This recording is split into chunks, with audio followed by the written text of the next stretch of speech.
So here's a little sales summary of training over the last 2 days with a new client. The reason I want to share this on here is if you think this can help your company very transparently, reach out. That's why I'm sharing. I want to make people aware of what I can do to help you grow your sales numbers, but more importantly, increase the behaviors and be able to monitor them and set your team up for success.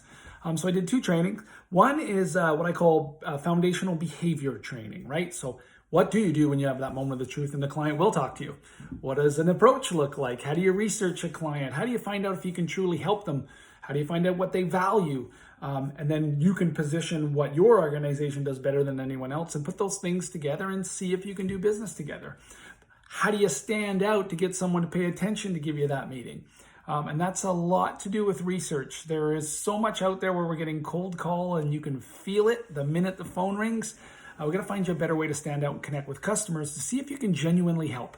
When you can find that client that you can genuinely help and you stand out in the way that you approach them because you can demonstrate that through your research, that's usually where your conversion rate goes up and you don't have to make 10,000 calls. It's a little bit of work on the front end, but that's why I found great sales professionals convert the most. So the first day was the 5 behaviors around that. We really talk about connecting, research, gathering needs, offering solutions, positioning what I call a boomerang fact. That's, something you do more better. I don't say that in training. You do better than anyone else.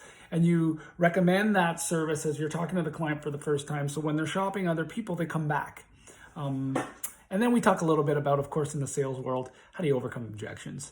Because that always happens. How do you attempt to overcome those objections? Day 2 is when you take those behaviors that, when you get that moment of truth, that's the way you show up. Day 2 is about, okay, but what do you do to the person who's not talking to you yet? They're a new prospect. They're someone you want. Well, it's the exact same thing. How do you take those behaviors and condense them down so you don't blast an email to everybody? When you've got someone who fits your model because you've done your research through your prospecting exercise, you prepare for that email to personalize it. You're cognizant of what you're putting in a subject line. You're brief in your actual email. When you leave a voice message, you leave a call to action in that voicemail, but you connect on the front end based on your research so the person goes, wow, they know something about me and they can help with my problem or they can help with my growth. And so the second day is all about, how do you find a prospect list? How do you organize it in your CRM? But more importantly, how do you do the behaviors to get the client on the phone and give you an opportunity? Anyways, we do that all through these real cool exercises. I bring a lot of my knowledge over the years in different industries and sales roles and different organizations. I do things like, when we do that email, I have the whole group send me an email and we read it. And we say, would you read that?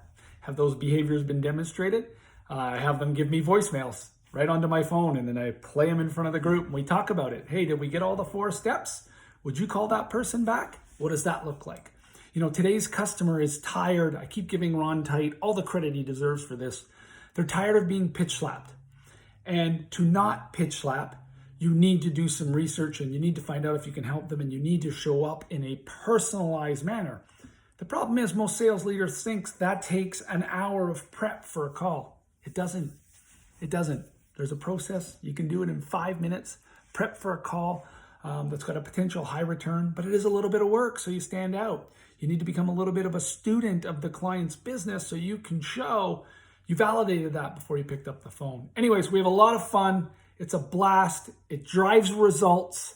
It elevates a sales team's confidence because when you find salespeople who aren't wanting to get on the phone, it's because they've been given a list of 1,000 prospects with no background and they're getting tired of being told no.